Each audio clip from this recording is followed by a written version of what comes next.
Welcome back, dudes. My name's Rob and this is Sarah, and in this video we're going to build a building that I don't think anyone has ever built before. So this is our 2006 pop-up camper A-frame. It's made by Chalet. It's the Arrowhead model. You know, it's nice in here. This is going to be our guest house. My office, yeah.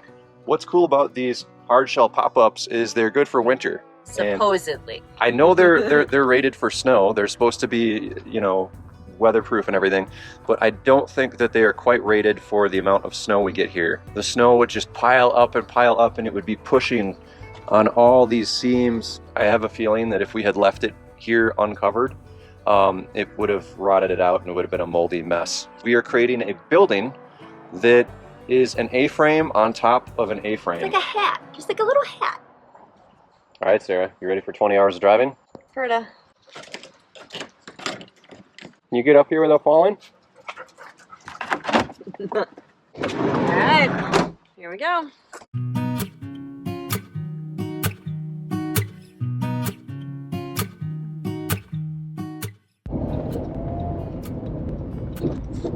Somebody f***ed up. That's sad. Oh, Bad day. man. Oh my god. Yeah, let's not make jokes about this. This might actually be. So I'm not going to show it, but we just saw a pretty gnarly car accident between a Kia and a semi. And the other direction is as stuck and not moving as far as I can see. This guy's going for it. Holy shit. He was like, I'm crossing this. It's like I can make it in my little. It's a cord. All right, we made it. And we got a pile of rocks. Still have a really bad driveway for now. Temporary home for the pop-up A-frame until we finish the driveway.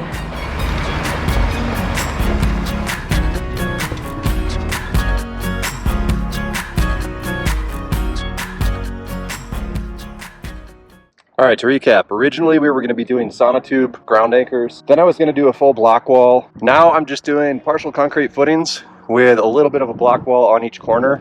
And I think that's going to be enough.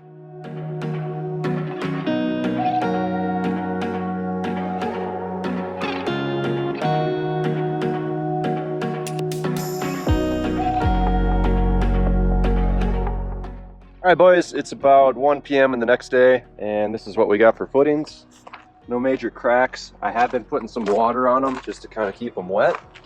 Now what we're gonna do is we're gonna pound in some stakes and make sure that we're square, and we're gonna dig and make another set of boxes slightly smaller. Because this isn't symmetrical, I want the eaves much deeper on this side where the door is than that side where the sunshine is and it's flat. So we're gonna do 16 inches on that side and 32 on this side.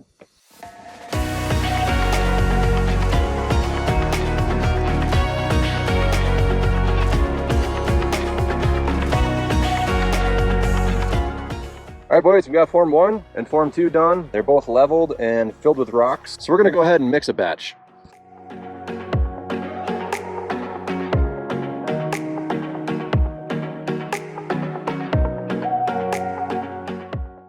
Okay, so it's the next day. Footings are cured-ish. I just temporarily set up the blocks here to check to make sure my calculations are correct. Pretty freaking close in terms of level, so glad that worked out. All right, I got these two mortared in. I've never done that before. I think it turned out pretty decent. I forgot to do a time lapse on this one, and also I didn't really know what I was doing. So now that I do, let's time lapse it up.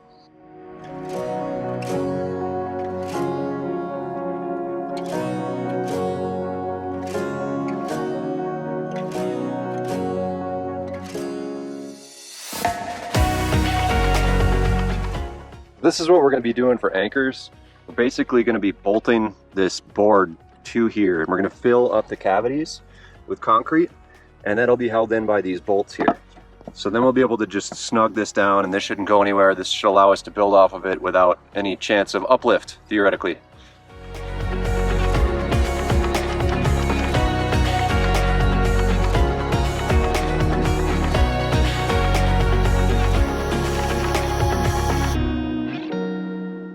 Hey, Sarah. It's build day. We don't have much time left, so we're going to try to knock most of the building out today. I don't know, it's just basic framing, so let's just get into it. Ready? Wish us luck.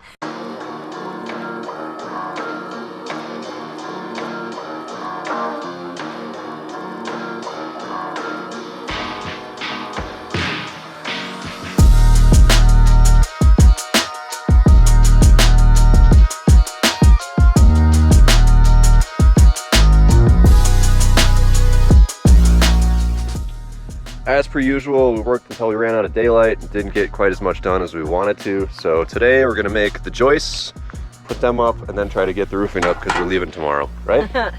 Very us. So I have not bolted any of this lumber together. It's all just sort of held together with screws right now, but it's strong as hell because everything's triangulated. We're gonna have to run to the hardware store and get some bolts for some of these things, but it definitely feels like it should hold a roof. We do have clearance to open all the little compartments on here too, which is awesome. Anyway, onto the roof.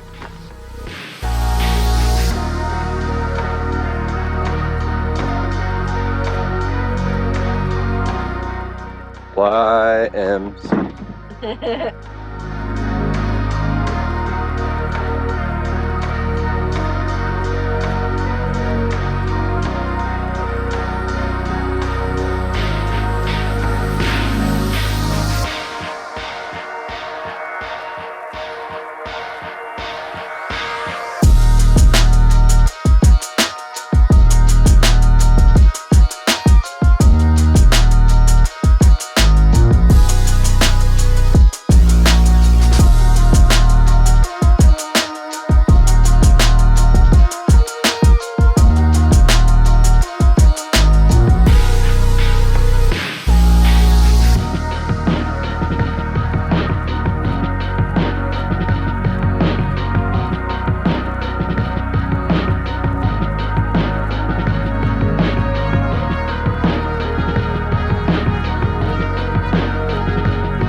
Ta-da! I'm really impressed that we didn't die or sustain any big injuries, and thank God for experienced friends. Yeah, we had some neighbors that were awesome enough to help us put up the sheet metal. This was all built completely to code. We had a structural engineer say that this is completely legit.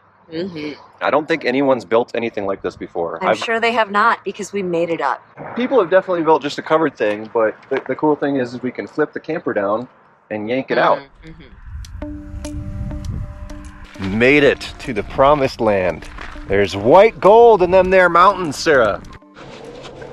So much mud.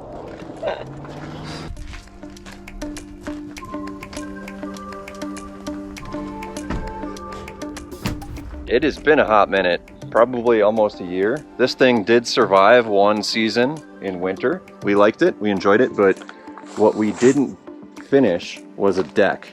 We've been staying in here this trip because we're working on some things on the bus, and we realized how much we need a deck because we had some cinder blocks propped up as little stairs, and I almost killed myself a couple times, so now we're gonna have a deck instead. So the goal here is to basically just put another beam here, and then we're gonna put deck boards across the top of it and have a step right there. But first, let's show you some of the things we did on the inside. This is tricks for winterizing, Cut for sure. Reflectix. So we have Reflectix fitting really tightly in here, and then we took pipe insulation that you use for plumbing, and we wedged it all in this seam on the A-frame itself. And then the other big one that we did was the hinge of the A-frame itself is metal, and that is just directly outside. So you can see we have this foam insulating tape. You know, that's a thermal bridge to outside, but we can see that. Like over here's got the double layer. Yeah. So covering up that hinge is going to give you a lot more heat in here. Yeah, for some reason this built-in fridge is just like not getting cold, so we're glad to have this guy. It's been working pretty well, and it even runs off our little backup battery, so that's nice with the 12 volt. Yeah, and you can sit on it because it's pretty strong. There you go. Metal. Extra seat. Let's get back to the deck. Berta.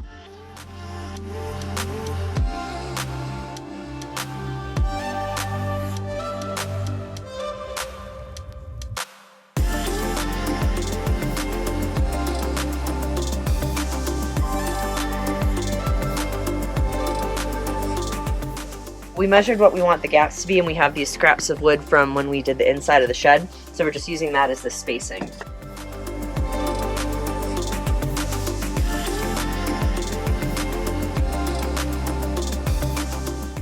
She loves the deck. Oh boy. How's it feel? Bouncy? Eh, it's not bad. It's a deck. No question. Still opens. Just barely. There better not be any snow here. Couple things we have to fix and then the step and she'll be good to go. Tomorrow, let's hit it. I'm done standing So it's the next day and we moved the Iceco fridge onto the deck because it gives us a little more room inside. And I think all the bears are currently hibernating, so I don't think it'll be a problem. So we can have handy snacks. The fridge actually looks kind of cool there. Yeah, I dig it. In the fall or summer, I mean, this is shaded. It might actually be nice for just a picnic day. Oh, careful.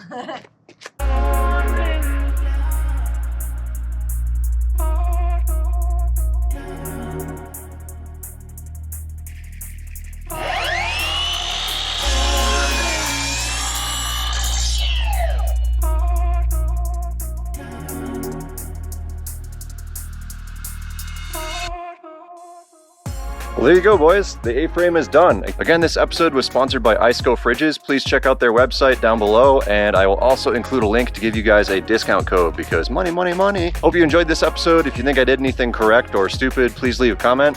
I've never seen a building like this before. If you have, definitely leave a comment because this is definitely weird. Stay tuned in the future. We have a ton of upgrades to the ski schoolie coming out. We're going to be doubling the solar wattage. We're going to be doubling the energy capacity thanks to Power Urus self-heating batteries. We're also going to be fine-tuning the diesel heater for altitude, which is so much drama llama right now on the internet. And I'm doing a video with Temu. They've sent me a bunch of products to test out, but the one that I'm really excited about is a thermal camera. So we're going to be able to see how well the insulation is done and figure out where our biggest heat losses are. Till next time, dudes. Hope you enjoyed it. Cheers.